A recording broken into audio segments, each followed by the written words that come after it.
یو درې څلور ورځې وشولې په دې سوشل میډیا باندې یو جنگ روان دی. زمونږ د دې پښتنو یو دوه سټارز دي، یو نوم دی افسر افغان او د بل نوم دی طارق پټان. دواړه پښتانه دي، د پښتنو سټارز دي، برانډونه دي، خلک یې فالو کوي. په لکونو خلک د افسر افغان هم فالورز دي او د دې طارق پټان هم فالورز دي. زه د هغوی په ذات باندې خبر نه کول غواړم او نه ماته حق حاصل دی. او دواړه زمونږ پښتانه ورونه دي، زما دواړه خوښ دي، زما یو بدي نشي. دا خبر زه کول کر کوم، ما بدي نشي دسي چا د ذات سره نفرت نه کول پکار. لیکن خبر دا ده چې کله موږ طارق پټان ته کله ګورې نو هغه هم یو اکټیویټي کوي، یو کار کوي، او دا بل افسر افغان ورور هم لګیا دی د پښتنو دپاره کارونه کوي. د هغوی ورانه راغلی دی په یو بل پسې ویډیوګانې جوړوي. ولې دا ورانه رالاله؟ الحمد لله نحمده ونستعينه ونستغفره ونؤمن به ونتوكل عليه ونعوذ بالله من شرور أنفسنا ومن سيئات أعمالنا من يهده الله فلا مضل له ومن يضلل فلا هادي له وأشهد أن لا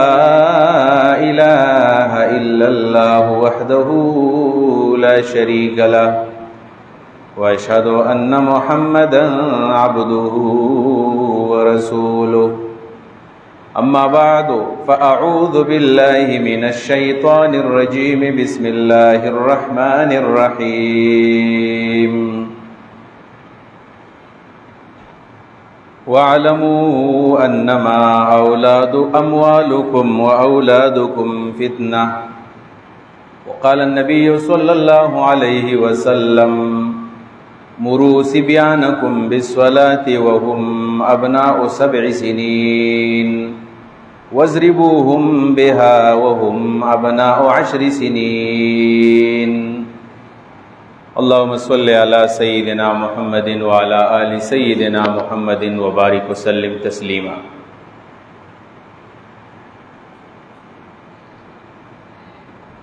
یو موقع کې نبی کریم صلی الله علیه وسلم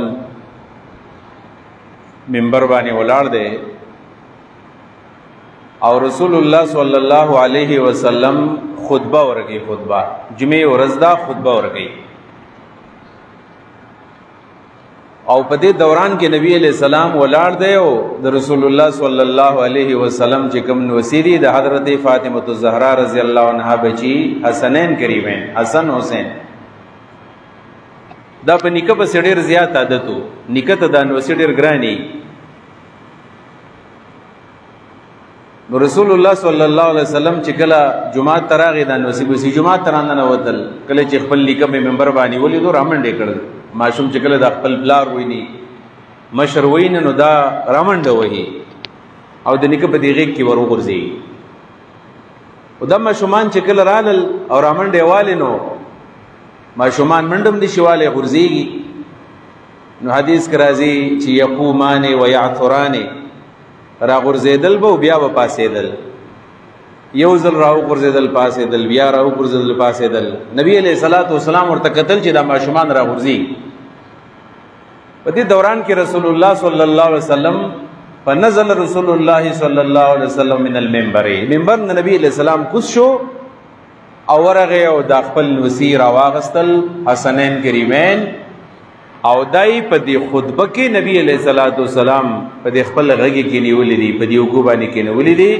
او رسول الله صلی الله علیه وسلم د خپل خطبه ویلا. کله چې نبی علیہ الصلوۃ والسلام خطبه ختم کړله نو نبی علیہ السلام ویل چې الله رښتیا ویلي دي، رښتیا چې علموا انما اموالکم واولادکم فتنه، چې الله وی چې پوه شئ چې ستاسو مالونه او ستاسو اولاد دا ستاسو لپاره د امتحان سبب ګرځي. ګوره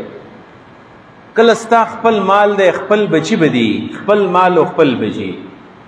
نو د مال او د بچو په جبانی کله انسان تډیر لوی کامیابی میلاوي شي. د مال او د بچو په جبانی انسان کله کله آخرت ته ورنږدې شي، د دین خدمت پی وکي، په دې بچو باندې علم وکي، په دې بچو د دین خدمت وکي، د مخلوق خدمت په دې بچو باندې وکي، نیکنامي ورله وګټي، تعلیم وکي، بزنس وکي او د تډیر لوی سہولت میلاو شي. لیکن کله کله داسې وي چې دا بچی د خپل مور او پلار د پاره د بدنامۍ سبب ګرځي. دا مال کله انسان د پاره د تباہی سبب ګرځي. د خپل مال په جبان انسان کله جهنم ته لاړ شي کله چې په غلطه طریقه باندې وګړي او په غلطه طریقه باندې صرف کی. کله دا مال چې الله موږ له راکړی دی د دې مال د ګټلو د پاره خپل اصول دي او د بیا د لګول د پاره خپل اصول دي. دا د الله مانت دی زمونږ سره. اگر کوم ګټلې دی دا مال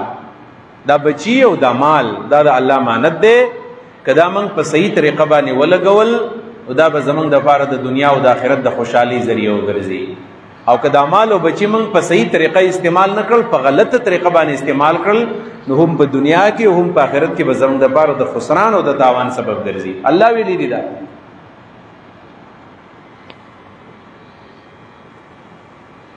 قرآن کریم کې الله تعالی فرمایي چې ستاسو په دې خزو کې ستاسو دشمنی ان من ازواجکم عدو لکم. دې خزو کې ستاسو دشمنی کله خزه د خپل خاوند دشمنی اړو خاوند ته پته نه چې دا خزه زما دشمنه ده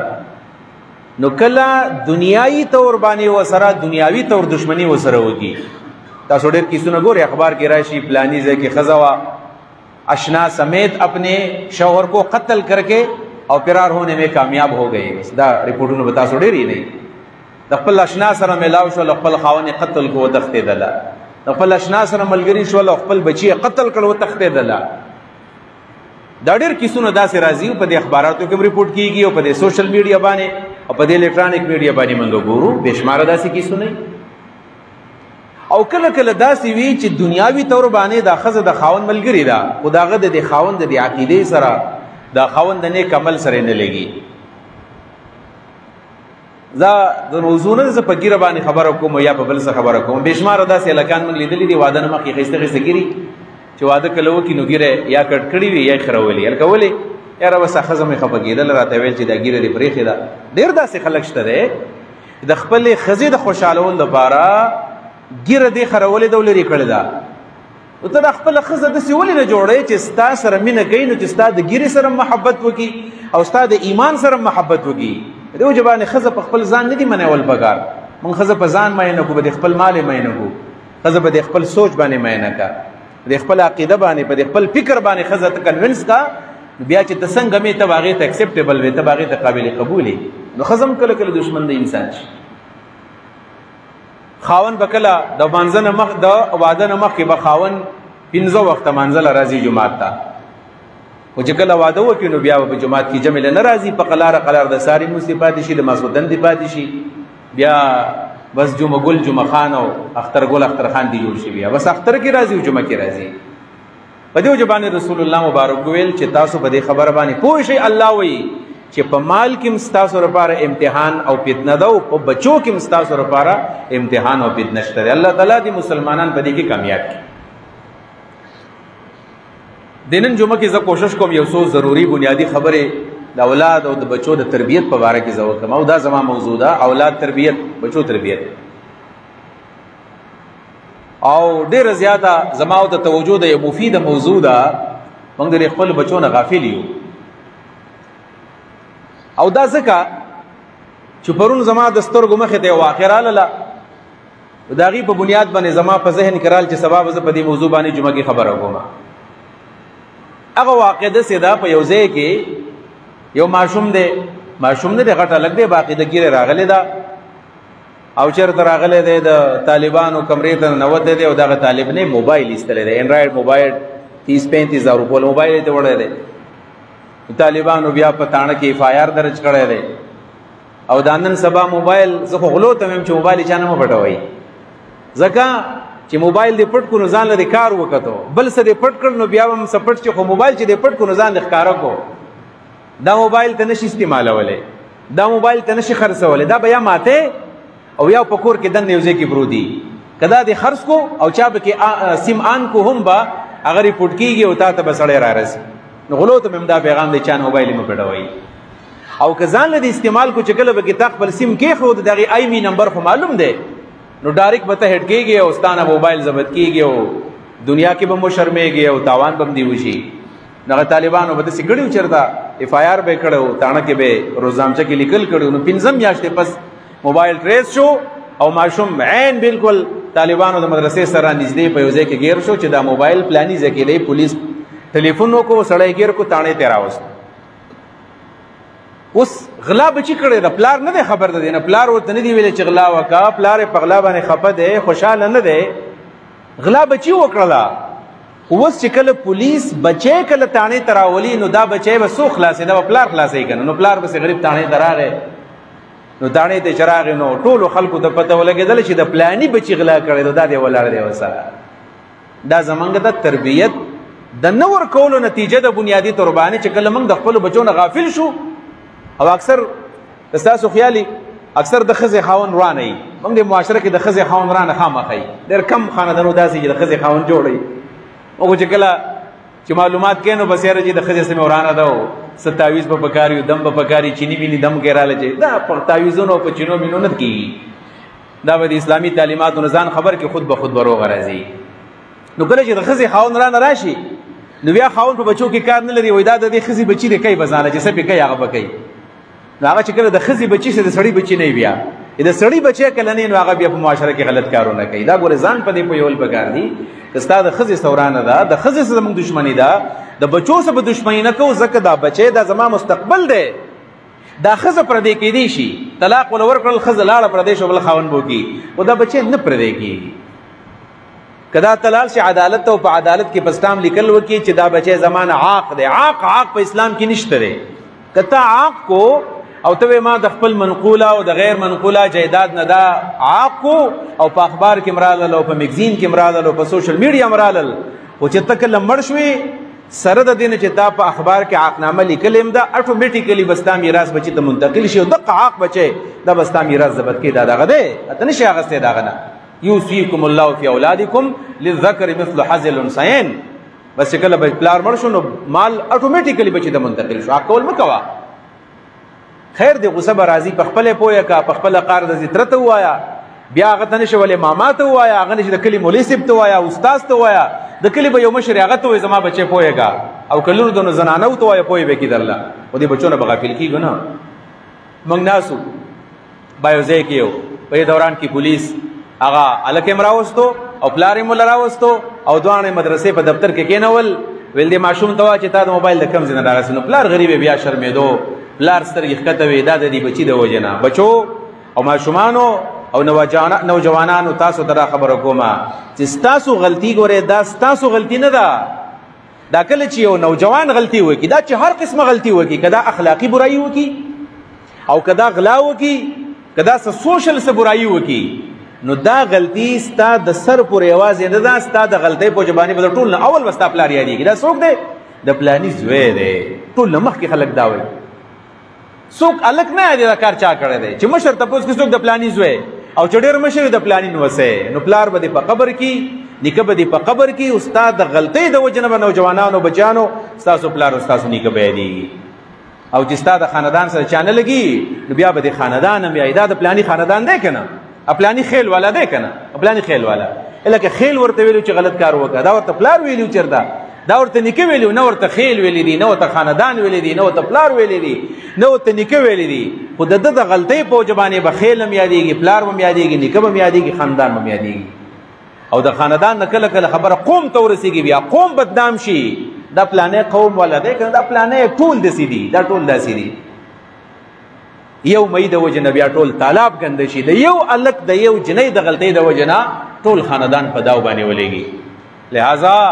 سوچ سمجھ کر قدم لینا ہے چې کم قدم من اخلو دا ډېر په سوچ سمجھ باندې والو دا بنیادی غلطیانې دي چې د یو بچي د غلطۍ د وجه نه بیا ټول خاندان او قوم او برادري او ټول هغه پلار او نیکه او کله کله ورونه او خویندې دا ټول په هغې باندې بد یادېږي خو دا غلطي بنیادي طور باندې دا د والدینو غلطیانې وي د دې بچو تربیت کول د دې بچو او د دې اولاد تعلیم او تربیت کول دا د پلار فرض دي نن سبا ګوره موږ عام طور باندې د والدینو حقوق عام طور باندې علما هم بیانوي ویل د والدینو ډېر حقوق دي او د استادانو حقوق دي او پلار او مور او دا استاد او د خیال ساتل پکار دي پر دې بچو هم په خپل والدینو باندې حقوق دي کنه څنګه چې د پلار او د مور د والدینو په خپل بچو باندې حقونه دي دغه شان د دې اولاد په د خپل مور او پلار باندې حقوق دي. نو کله چې دا والدین د بچو په حقوقو کې کوتاهي وکړي، تربیت ورله ورنکړي، د هغې حق ادا نه کړي، نو وروسته بیا داسې وشي چې دا بچي د خپل پلار نه انتقام علي، د خپل مور نه انتقام علي. بیا مور او پلار په جړه باندې جاړي وي زما بچی نافرمانه. دا په یو وخت کې لږه کوتاهي شوي، دانسته یا غیر دانسته طور باندې په دې تربیت کې لږه کوتاهي شوي وي. دا تربیت به کول پکاري. ا مشهوره واقع ده که نه؟ ویل حضرت عمر فاروق رضی الله عنه زمانه وه او پلار راغی او حضرت عمر ته یې ویلو، ویل یا امیر المؤمنین، ویل ولې؟ زما دې سر ته ګوره، سر مې مات دی. چا مات کړی دی؟ ویل زوی په ډانګي باندې والې ما سر لره مات کړی دی. زوی والی عمر خلیفه دی، امیر المؤمنین دی، او زوی دومره بدماش دی چې پلار په ډانګي باندې سر ورله ماتوي. حاضر که عدالت ته چې زوی ولکه عدالت ته حاضر کو، ویل دا پلار تا په ډانګي باندې والی دی؟ ویل او ما والی دی. ولې دی والی دی؟ تا ته به سزا میلاویږي، تا خپل پلار په ډانګي باندې والی دی. نو کله چې حضرت عمر فاروق دی زوی ته ورله سزا وروله، نو دی زوی امیر المؤمنین ته ویل چې امیر المؤمنین ماله بالکل سزا راکړه، خو زه ستانه یو تپوس کومه چې ماله ولې سزا راکړې. نو امیر المؤمنین ورته وایي چې د پلار په تا باندې حق دی او تا په هغه حق کې کوتاهي کړې ده، په دې وجه تاله سزا در کوم. نو ویل بیا دویم سوال درنه کومه چې د پلار په ما باندې حق دی، نو زما په دې پلار څه حق شته؟ ویل او بالکل ستا په دې پلار باندې حق ورپور دی. وایي دې پلار مال خپل حق نه دی راکړی. وایي څنګه نه دی درکړی؟ نو دا هلک ورته وایي چې ګوره بچی کله پیدا شي بچی، نو د دې بچی په مور او پلار باندې لومبی حق دا دی چې د ټول نه ښایسته ښکلی نوم به ورلږدي، مزیدار نوم به ورلږدي، نوم به له مزیدار ږدي. په دې وجه باندې چې کله بچی وشي نو ښه نوم ښودل پکار دي، مناسب نوم ورله ښودل پکار دي. داسې نوم ښودل چې د هغې معنا غلطه نه وي، د شرک معنا نه وي، د ګناه معنا نه وي.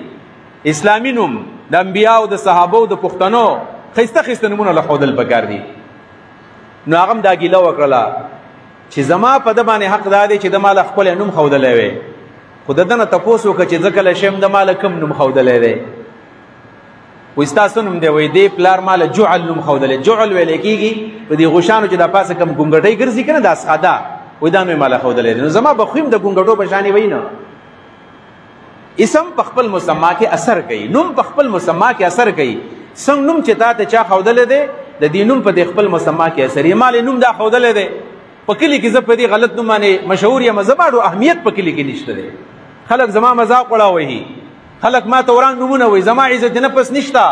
زه په معاشره کې یو سپک انسان خلکو ته ښکاره کېږم. او ویل بل زما د حق په دې مور او پلار شته که نشته چې ما له څه تربیت راکړی وی؟ ویل او ستا په دې خپل مور او پلار باندې دا حق و چې تا له څه تربیت درکړی وی. ویل ده ما له دا تربیت راکړی دی چې زه کله په خوبه د پوهې شوی یم،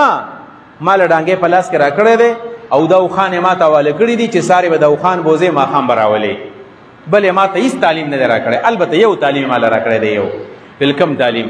ویل تعلیم یې دا راکړی دی چې ما ته ویلو چې د اوښان ساته، اوښان ساته، او چې کله تا ته پته ولګېدله چې ستا سره په لاس کې ډانګی دی او د اوښانو جګړه ده، نو چې کم کمزوری دی نو ته داسې کوه چې د کمزوري بدل اخله او هغه کم چې ضرور دی د هغه نه یو ډانګی تمبوه. دغه تعلیم یې راله راکړی دی،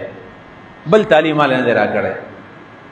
ښه نو ویل تا د پلار والي ولې دی؟ ویل دا دغه تعلیم په وجه باندې چې ده ما ته تعلیم راکړی و که نه چې کم کمزوری و د هغه مدد به کوې. نو زه چې نن کور ته رالم، زما د پلار او زما د مور جګړه وه، زما مور یې راغورځولې وه، هغه کمزوري وه، ډانګی مې اوچت کړو، د سر ته مې له راواچو. نو ما کومه غلطي کړې ده؟ هغه ټیک کار ما کړی دی، د تعلیم مطابق مې کار ټیک کړی دی.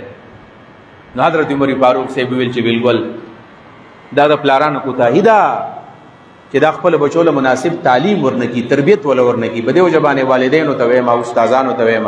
ډېر خطرناک او نازک حالات دي. ګورئ حقیقت دا ډېر نازک حالات دي، د خپلو بچو نه مه غافله کېږئ. میندو ته وایم، خاص کر زما د خبرې میندو ته ورسوئ، زنانو ته ورسوئ. دې زنانو کې ډېر لوی مشکل دي، نو د دې معاشرې خلک یو زنانو کې غټ مشکل دی د خپل بچي غلطي ورته غلطي نه ښکاره کېږي. بس نو دې میندو ته وایم که تاسو خپله نیکنامي غواړئ، د خپلو بچو نیکنامي غواړئ، د خپل بچي غلطي د غلطي ووایه. او چې کله ستا په مخ کې غلطي وکړله یا بار تاله شکایت کله راغی، سر یې مه وینځه، دغه سر وله ووهې وګزار، دې له تربیت ورکوې، دا کار دی غلط دی، ویټ وکړه. تاسو یقین وکئ که نه، دا ماشوم چې کله د 3 کالو نه واوړي کنه تاسو کله چا ماشومان د 3 کالو نه زیاتی زما دا خبر د ځان سره ولیکي د نن نه پاغه باندې تاسو تجربه شروع کړئ خیر دې ماته میاش پسو وای چې تاسو کوم رزلټ واغستو د 3 کالو ماشوم چې موږ ته یې سم نه ښکارا کیږي د دې ماشوم له تربیت شروع کا دې ماشوم لا یو غلط کارو کې ځان ته خپه کوي زما خو لمر راځه ته بیا ګوره چې دې ماشوم تعالی کوم ریسپانس درکې دا ماشوم کنزل وکي غلط کار وکي ته ورته وای چې دا د غلط کارو کو دا د غلط کارو کو ستانه خپه یم زما سره روټي نه خوري زمانه او پیسې نه لې ما ته بابا او پاپا نه وي دا ماشوم به دسي مړاوي شي په دې هفته کې لکه ګل چې مړاوي کیږي ګل دا بالکل دا رنگ بهم کمزور شي او دا سترګې بهم پریوزي دا بستا په مخ کې ګوره بالکل دا مخ کې بستا په مخ کې غلط کار وکولې نشي دا ماشومان دا ډېر حساس ماشومان دي د دور کې ماشومان ډېر زیات خياران دي ډېر خياران لہذا ګوره دا غلطي مکوئ دي ماشومانو مندو ته وایم چې کله دا بچی ستا غلطي وکي فورن ماشوم راوله وهمه کینو بچا دا کار دی غلط دی ها دی ماشوم له دی ور کوټي ماشوم له د جنت او جهنم تصور ورولګه د 3 کالو ماشوم دی کنه ویخه کار چکه جنت ته وځي غلط کار چکه جهنم ته وځي جهنم کې د سی اور دی لکه دا تنور یې نه دا سی اور دی په دې کې بس وځي دی ماشوم په ذهن کې دا خبره نقش ولا بس ته پارام باندې کینا چا تسل تقریر وکا خبره بنه یادی او دی ماشوم دا خبره یاد کړله ورته وایي چې چا کنزل وکړل کنه کنزل چا وکړل دا ماشوم او دا سړی به د قیامت پر ورځ باندې د جبې نه به زوړندې په ور کې ته ورته یو ځلو آیا یا وګوره دا غلط کار دی ته چې کنزل ماشوم ته وکي ستا مور ته به کنزل کې دا ماشوم کنزل بیا نشي کولی بالکل کنزل نشي کولی بالکل د بچپن نه د ماشوموالي نه د ماشومانو تربیت کول پکار دی ګوره کنزل وکړل پوهه کا ماشوم دې ته پوه شو چې زما ماشوم کور ته راغی او پلاس باندې وسره غړې ده وسره کیسو غړې وسره د الفجر ده وسره راډو غړې وسره ده سمارټ واچ وسره پلاس باندې ده نه پلار په سعودي عرب کې ده نه ماما په سعودي عرب کې ده نه تر په سعودي عرب کې ده نه پلار پیسې ورګړې دي او ستا ماشوم غړې هغه سره چیرته و مال ملګری راکړه مال چارا کته خوشاله شو چې زما بچی د چا سره تعلق ده او غړې راوړله دی ماشوم په دې غړې باندې مخ خوشاله ده غړې دیواله دا ته پرانی ځه دا دل چا در کړې ده نو کدا غړې ولا چیرته چا ور کړې مې ولا واپس ولېګا کله کله داسې اخلاقی برایانو په بنیاد باندې غټ غټ الکان ماشومان له قسم سيزونه ورکی په اخلاقی برایو باندې دراړي نو دا غړې راواله خپل خاون له ورکا یا خپل زوی له ورکا وداوي څنګه سړی چې زما بچی له بیا غړې مو ورکوا دسی کار وکا دې ته تربيت وای پیسې ولا ورکړي په جب کو سره 1000 روپۍ دي 2000 روپۍ وسره دي چا درکړي دي پلاني دا پیسې راواله او سیده وېسوي دا پیسې دیواله بیا زموږ چې پیسې مو ورکوا زه ژوندې ما بچی یتیم نه دی دی بچی دی چا موبایل اغسته دی چا دل موبایل اغسته پلاني اغسته دی لور دا کوزوي دی دا موبایل راواله او چا چې ور لاغسته دی اغله واپس ورکوي اسلامي رباني زما بچی موبایل مالا زغسته شه موبایل خپل بچیلا الله هذا القياس چې کم یو شیم تا واغستو او ته پوی دی چې دا ول چا تحفه ورکړل دا ماشوم دی وسې نه دی دا تحفه واپس کا دې تحفه په شابه خطرناک عزایمی واپس کا دا تحفه دا ما خپل قبل ودا تحفه په دې مخ خوشالهګا زما بچی له چا تحفه ورکړل زما لور له وزوی له چا تحفه ورکړل او که په دې باندې پوه شولې چې زما دی بچی دا غلا کړی دا نو پورن دې بچی له بیا سم مناسب تنبیه ولا ورکا سزا ولا ورکا تربیت ورلا ورکا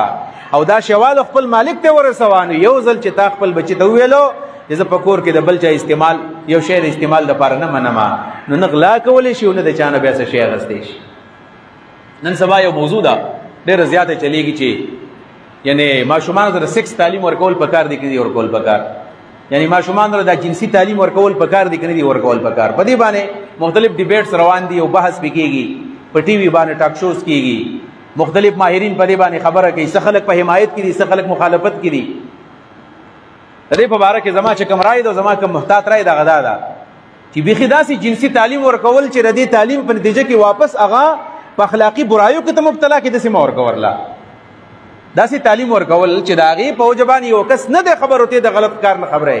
دا غلط کار دی بیا ست عزایم خطرناک دي او ته بنیادی تور باندې د معاشره مزید رانه ول واړي داسې نه دی کول بګار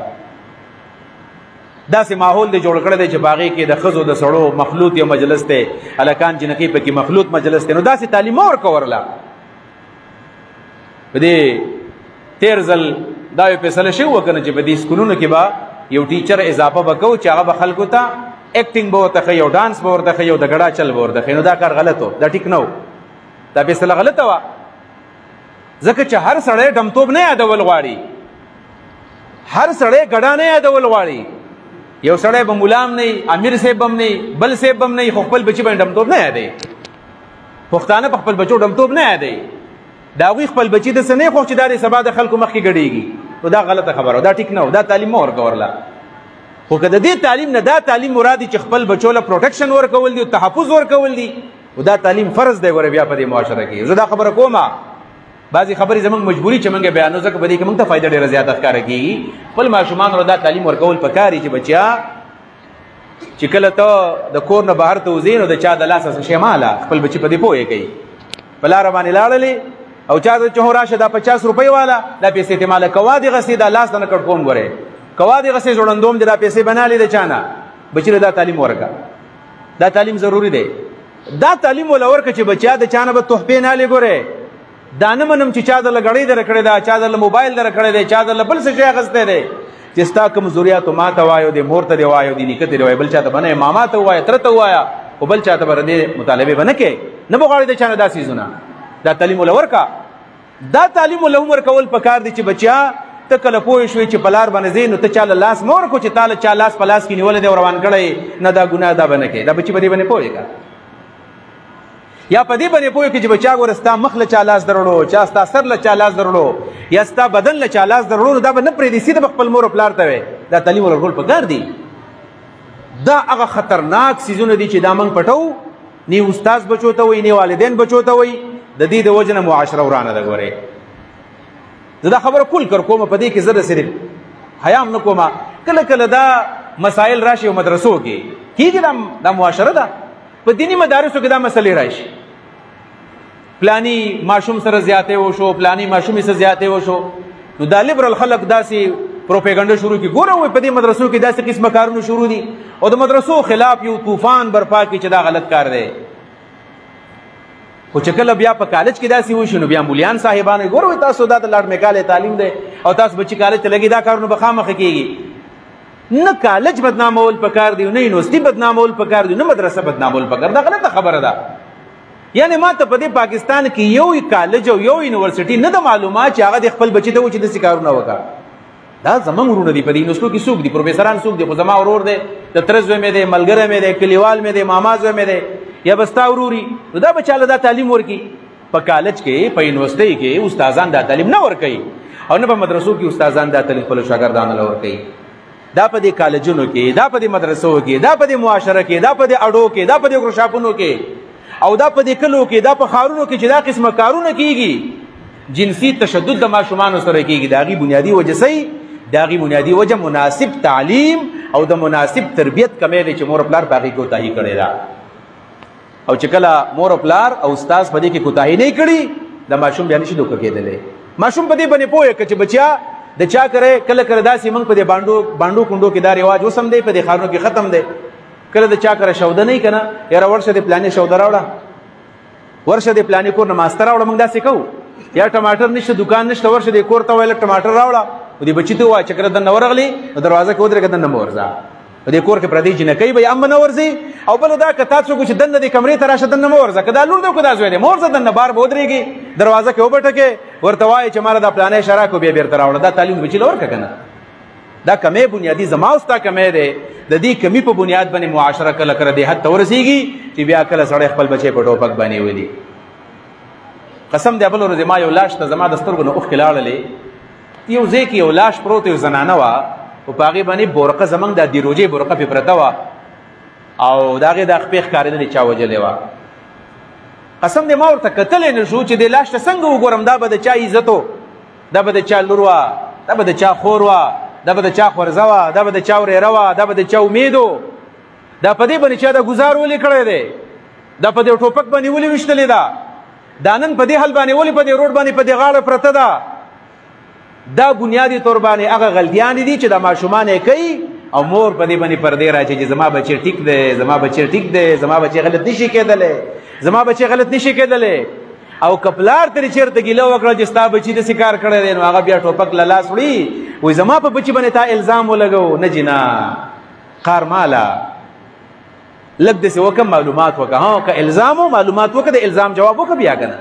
چا د باندې الزام لګولی دی عدالت موجود دی لال شه او د هرجاني کیس پې وکړه د زما عزت نیلام کړی دی عدالت موجود دی دا تعلیم عام کول پکار دی چې موږ په دې معاشره کې د یو بهترین شهري د یو بهترین سټیزن او په دغه باندې موږ به څنګه وخت تېرو دا یادول پکار دی بنیادي طور باندې دا اصل کې پښتو دی دا ایمان دی دا اسلام دی لہذا بچو له مناسب تعلیم ورکول بچو له مناسب تربیت ورکول دا بچې په دې باندې پویول پکار دی چې بچا ښه مجلس کم دی او غلط مجلس کم یو دی په دې پویول پکار دی په دې موبایل کې تاسو ګورئ نه مختلف ویډیوګانې راځي خلک د خپل بچو نه ویډیوګانې کوي نو که څوک ښه سړی دی او بچی سره په لاس کې تسبیح دي او یا بچی قرآن ته ناست دی نعت وایي نظم وایي تلاوت کوي نو هغه ته ویډیو وکړي او هغه شعر کې دا ښه خبره ده چې عام بچي به دې تربیت والي خو کله کله والدین داسې وي د هغه ماشوم ګډېږي زه ډېر دا ویډیو راځي که نه ماشوم به ګډېږي او دا به ته ویډیو کوي او شعر کوي چې زما میری ګوڑیا ناچتی ہے میرا ګوڑیا ناچتا ہے او د ده لپاره کمنټس پکار دي په ده باندې لایکس پکار دي نو تا چې خپله ماشومه شعر کړله د 3-4 کالو ګډېږي او دا چې کله غټه شي نو دا به و چې دا ډېر صحیح کار و چې زما پلار زما ویډیو چرکوله اوس ګډېږه په دې معاشره کې هغه عرب وایي که نه الاناء یرشح یا ینزح بما فیه په لوښي کې چې څه شی پروت وي هغه شی دې ساسي په کوم لوښي کې چې کله غوړي د هغې نه شملې نه ساسي او په کوم لوښي کې چې کله شملې پکې وي د هغې نه ماسته نه ساسي د هغې نه اوبه نه ساسي د هغې نه هم دغه شملې به لاندې غورځېږي په دې وجه باندې خپل بچي په دې پویول پکار دي چې ښه مجلس کم یو دی او ناکاره مجلس کم یو دی جنتی مجلس کم یو دی او دارنګې جهنمي مجلس کم یو دی په دې خبره باندې پویول غواړي چې په کوم مجلس باندې الله خوشحالېږي او رسول پرې خوشحالېږي په کوم مجلس باندې الله خفه کېږي رسول په دې باندې خفه کېږي د کومو خلکو سره تعلق ساتل پکار دي د کومو سره تعلق ساتل نه دي پکار د چا سره لاس ملاوهل پکار دي او د چا سره لاس ملاوهل نه دي پکار په کوم سټیج باندې تقریر پکار دی او په کوم سټیج باندې تقریر نه دی پکار په کوم ځای کې سبق ویل پکار دی په کوم کې سبق ویل نه دی پکار دا خبرو باندې بچیم پویول غواړي خو بدقسمتي دا ده وایي ګر جل گیا میرا گھر کے چراغ سے زما کور زما د کور د تلي نه او د هغې د ماچس نه وسوځېدو پلار کله کله تربیت محتاج دی مور د تربیت محتاج ده چې پلار او د مور تربیت نه شوی د بچي به څنګه تربیت وشي ماله ډېر افسوس راځي دا د دسمبر دا میاشت کله رانږدې شي په دې پبلک سکولونو کې خاص کر په دې کې انول ډیز مناویږي ریزلټ دی والدین راغلي وي غټې جنکۍ وي غټې جنکۍ بالغې جنکۍ وي او سټیج راولي د پرفارمنس لپاره او وګوره د پلاني لور او د پلاني بچی ډېر بهترین پرفارمنس وکړو ایوارډ وله ورکړي شیلډ وله ورکړي دا پرفارمنس دی د چا په مخ کې وکړو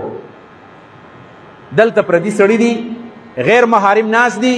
سیاسي لیډر راغلی دی سوشل میډیا اکټیویسټ راغلی دی د دې پکچرز جوړیږي د دې ویډیوز جوړیږي او د دې جنۍ عزت په دې معاشره کې نیلام کیږي د دې فایده چاته ده غیرتمند پلاره او غیرتمند مورې او غیرتمند بچیا د دې فایده صرف او صرف د دې کالج د دې سکول سی او ته د دې ډایرکټر ته او د دې پرنسپل ته ده چې هغه به ستا په دې ډانس باندې او ستا په دې غلط پرفارمنس باندې به هغه ته صرف یو ماشوم به زیات راشي ستا په سر پیسې وګټي نور ستا د عزت سره کار نشته دی خپل سکول به هغه په دې باندې دغه کوي فیمس کوي به شهرت بوله ورکوي په دې وجه باندې د داسې سکولونو هم غم پکار دی چې ته خپل بچی په کوم سکول کې داخلول غواړي کوم سکول کې داخلول پکار دی دغه سکول له خپل بچي وساتي په کوم سکول کې چې ډانس خلکو ته ښیي په کوم سکول کې د هلکانو جنکو یو ځای پرفارمنس شو کېږي د هغوی ډیبیټس په یو مجلس کې کېږي د هغوی هغه پروګرام او په یو مجلس کې کېږي د هغې نه ځان ساتل غواړي او زه خاص کر د خپل ګرد علاقې د پالیټیشنز ته د سوشل خلکو ته د علماو ته د ماهرین تعلیم ته یو پیغام ورکول غواړم خاص کر د خپل معاشرې ځکه به د خپل معاشره کې خو موږ دې بل په جو باندې پوهېږو که ته وزیرې که ته ایم پی ای که ته منه که ته ناظمې او که ته پرنسپل او که ته ډایرکټر او که ته بل یو چېرته د ایډمنسټریشن سره تعلق ساتې دا چې کله یو پروګرام له سړی بوځي او ته په کرسۍ باندې ناست یې او مخامخ جنکۍ هم ناستې دي هلکان هم ناست دي د دې مجلس نه بایکاټ وکړه دا د قوم لوریانې تا بې پردې کې نیولې نه کښېنم په دې ځای کې یو غیرت وکړه که نه چا سره غم نشته دا معاشره به څنګه جوړېږي په دې وجه باندې چې کله دا قسمه د بچو د تربیت من کله خیال نه ساتو بیا به حالات خرابېږي تاسو به خیال دا یو 3-4 ورځې وشولې په دې سوشل میډیا باندې یو جنګ روان دی زمنګ د پښتنو یو دوه سټارز دي، یو نوم دی افسر افغان او د بل نوم دی طارق پټان. دوانه پښتانه دي، د پښتنو سټارز دي، برانډونه دي، خلک یې فالو کوي. په لکونو خلک د افسر افغان هم فالورز دي او د دې طارق پټان هم فالورز دي. زه د هغوی په ذات باندې خبر نه کول غواړم او نه ماته حق حاصل دی. او دوانه زمونږ پښتانه ورونه دي، زما دواړه خوښ دي، زما یو بدي نشي. دا خبر زه کول کر کومه، ما بدي نشي دسي چا د ذات سره نفرت نه کول پکار. لیکن خبره دا ده چې کله موږ طارق پټان ته کله ګورې نو هغه هم یو اکټیویټي کوي، یو کار کوي، او دا بل افسر افغان ورور هم لګیا دی د پښتنو دپاره کارونه کوي. د هغوی ورانه راغلی دی، په یو بل پسې ویډیوګانې جوړوي. ولې دا ورانه راغله؟ دا د یو طارق پټان د یو لیکچر نه او د هغه د یو سټیټمنټ نه، د هغه د یو بیان نه یو دا تنازع جوړه شوله. طارق پټان چېرته په دې شاعرانو باندې یو رد کړی دی چې هره دوه قسمه شاعران دي. یو هغه شاعران دي چې هغه په خپل شعر کې معاشره یادوي، تهذیب یادوي، د معاشرې د تعمیر سوچ کوي، د تربیت سوچ کوي، د اقدارو سوچ کوي، د اسلام دفاع کوي، د اسلام دپاره کار کوي. نو دا شاعران ویلډن دا صحیح شاعران دي. خو څه شاعران دا دي چې هغه شاعران هغه دو ټکې کې شاعر ہوتے ہیں د الفاظ ویلي دي، د دوه ټکو د دوه پیسو شاعران دي. هغه په خپل شعر کې هغه شونډې یادوي، سترګې یادوي، زلف یادوي، د جنکو اننګي مخونه یادوي. نو دا شاعران د پیسې شاعران نه دي، دا مالی. نو په دې باندې افسر افغان لقار ورغلی دی. نو ولې د لقار درغلی دی؟ معلومیږي دا چې دا قسمه شاعري ته کوي که نه. نو په ځای د دې باندې چې ته هغه جواب وکړي دا کار پرېږدوه. ما وکتل ډېر زیات، ما په دې باندې د هغه ویډیوز وکتل. حقیقت دا دی چې زموږ افسر افغان ورور خو پښتون دی، خو هغه چې کله مجلسونو له ځي نو هغه به د رباب مجلس وي، د منګي مجلس وي. نو هغه ما بېګا ما ته چا یو ویډیو رالیږلی و، چا دې تپوس کړی دی چې دا ټنګ ټکور او دا د منګي او د رباب دا کلچر، او چې دا خو د پښتون کلچر دی. او بیا و چې زه د منګي د رباب او د جماعت منځ کې فرق نشم کولی. لکه ولې نشي کولی فرق ته؟ دا خو څه خبره نه ده چې ته وایې زه د منګي او دارنګې د جماعت په منځ کې فرق نشم کولی. وایي ځکه چې حجره او جماعت د پښتنو دا کلتور دی. دا زه بالکل منم، موږ پښتانه یو که نه، زموږ کلتور دی چې د پښتون به حجره همي او د پښتون به جماعت همي. او بلکې زاړه پښتانه چې وو د هغوی په دې قلا کې دننه به جماعت هم، په دې کې به دننه حجره هم وه. خو دا ملګري پکې یو بله خبره کوي او دا یو غلط ډایرکشن خلکو له ورکول غواړي. هغه دا ده چې په دې حجره کې به څه پروت و، په دې کې به رباب او منګی پروت و. دا د پښتنو کلچر دی، دا د پښتنو کلچر نه دی. دا غلطه خبره ده. څنګه چې په پښتنو کې د منګي او د رباب او د ستار رواج دی، په پنجابیانو کې هم شته. خو ټول پښتانه رباب او منګو والا نه دي، او ټول پښتانو ګډا والا او سورنو والا نه دي. څه پښتانه به کوي او څه نه کوي. نو دا کلچر د پښتون کلچر سره لګول دا غلط کار دی. او بیا به کې خطرناکه خبره کړې ده، وایي زه د جومات او د حجرې او د جومات او د منګي په منځ کې فرق ځکه نشم کولی. دا خبره اکثر زمونږ د آباز وروڼه هم کوي. وایي موږ 6,000 کاله مخکې پښتانه یو او 1400 کاله مخکې مسلمانان یو. آفرین ستا په دې تعلیم باندې، تعلیم ډګري در کړې ده، ستا په پیدایش باندې ستا مور او پلار ډزې کړي چې الله راله بچی راکړو. ته وایې 6,000 کاله مخکې زه پښتون یم او 2,000 کاله 1400 کاله مخکې زه مسلمان یم. یو د دا اعداد شمار دی غلط دی چې 6,000 کاله مخکې پښتون هم. د پښتون 6000 سال تاریخ هیڅ چاته نه دی معلوم. دا چا ویلو؟ د پښتون تعلیم د هغې دا کم چې تاریخ د 6000 سال پخوانی دی، دا چا ویل؟ 6,000 کاله مخکې د پښتون تاریخ چا ویل چې موجود دی؟ څوک دې پیش کړي که نه چې 6000 کال د پښتون د تاریخ شي؟ خو دا خبره غلطه ده. 6000 کال مخکې تاریخ نشته دی. البته دویمه خبره دا سوال که سړی وکړي چې دا خبره ټیک ده که غلطه ده چې موږ مخکې مسلمانان یو که مخکې پښتانه یو؟ نو هم پښتانه هم دا خبره کوي چې موږ مخکې پښتانه یو وروسته مسلمانان یو. ورونو واورئ، پښتنو ورونو واورئ، غلطه خبره درته کوي. دا بنیادي طور باندې په ګوړه کې زهر ورکوي. کله چې ماشوم لا ترخه دوایي ډاکټر ورکړي که نه، نو دا ماشوم دا دوایي نه خوري. نو دا مور ورته څه وکړي؟ دا مور ته هو دا واله دا مم دی، دا لالیپپ دی، او دا چینګم دی، او دا ګولۍ ده، او دا جوس دی. او اکثر دا ما داسې میندې کتلي دي چې هغوی د جوسو په ډبو کې یا د پیپسي په دې ډبو کې ترې دوایي واچوي او بیا وله په خوله کې ور واچوي. هغه چې کله بیا چې مرۍ ته لاړ شي چغې وایي دوایي دننه بیا تلي. دقه شان چل زموږ سره د بعضې خلک کوي. ګورئ موږ وایو چې موږ اول مسلمانان یو وروسته پښتانه یو. بیا ما دا خبره واورئ، ګورئ ما دا بیانیه واورئ. زیم دا خبره غلطه ده چې موږ مخکې پښتانه یو بیا مسلمانان یو. موږ وایو او څه وایي؟ وایي 6,000 کاله مخکې موږ پښتانه یو او 1400 کاله مخکې مسلمانان یو. زه وایم چې نه، موږ اول مسلمانان یو وروسته پښتانه پنجابیان او پاکستانیان یو. زما سره دلیل څه دی؟ ستا سره په خپل 6000 سال باندې دلیل نشته، صرف دعوه ده. او زما سره په شا د سورت آل عمران دلیل موجود دی چې قرآن کریم کې الله تعالی فرمایي چې آدم علیه السلام الله تعالی کله پیدا کو. د آدم علیه السلام بچی نه وشوي، د آدم علیه السلام واده نه وشوی، د حوا او د آدم په منځ کې دا بهمي میلاپ لا نه وشوی، او الله رب العالمین د آدم علیه السلام په ملا باندې گزار وکړو او د هغه د ملا نه د ټول بچی چې د قیامت پورې پیدا کېږي د سرو میږانو په شکل کې د هغه پیدا شي. او د هغې نه الله رب العالمین بیا یو وعده اخیستې وه چې الستو بربکم، دا زه نه یم ښه، دا قرآن سورت آل عمران وایي الستو بربکم، زه ستاسو رب یم او که نه یم. د ټول انسانیت نه دا وعده اخیستې، ټول انسانیت نه. نو قالو بلا، د ټولو خلکو ورته ویلي چې آو ای رب ته زمونږ روې، موږ په عالم ارواح کې، په عالم زور کې چې زمونږ دا اجساد عنصري نه و پیدا، زمونږ دا جسمونه، زمونږ نیکونه، زمونږ در نیکونه دا نه و پیدا چې په هغه وخت کې موږ ایمان راوړی دی. زه به داسې که زه یو دعوه وکړم لکه عام طور باندې نن سبا د فلکیاتو والا او د کائناتو چې کوم ماهرین دي هغوی یو دعوه کوي چې دا کائنات چې کله د وجود ته راغلی دي نو هغې ته یو تیوري بیگ بینګ تیوري ورته وایي، بیگ بینګ تیوري. او چې 13 کروڑ او 80 لاکھ کاله د دنیا شوي دي، 13.8 بلین کاله شوي د دنیا، یعنی 14 کروڑه کاله او 80 لکه کاله د دنیا شوي دي. دا هغوی دا دعوه ده. نو زه داسې خبره بیا کولی شم چې موږ 14 کروڑه او 80 لکه کاله مخکې مسلمانان یو، او ستا د وینا مطابق به 2000-3000 کاله مخکې پښتانه یو.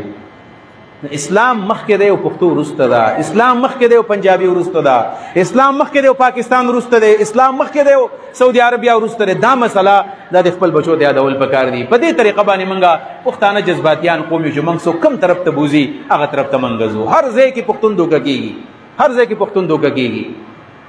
د مذهب په نوم دوکه کېږي، خو د پښتو په نوم دوکه کېږي، د هندکو په نوم دوکه کېږي، او د جذبات په نوم دوکه کېږي، د غیرت او د شجاعت او د بهادرۍ په نوم دوکه کېږي. لہذا پښتون له پکار دي چې د خپل بچو صحیح تربیت وکړي او د قرآن سنت مطابق الله رب العالمین موږ د عمل توفیق راکړي. واخر دعوانا الحمد لله رب العالمین.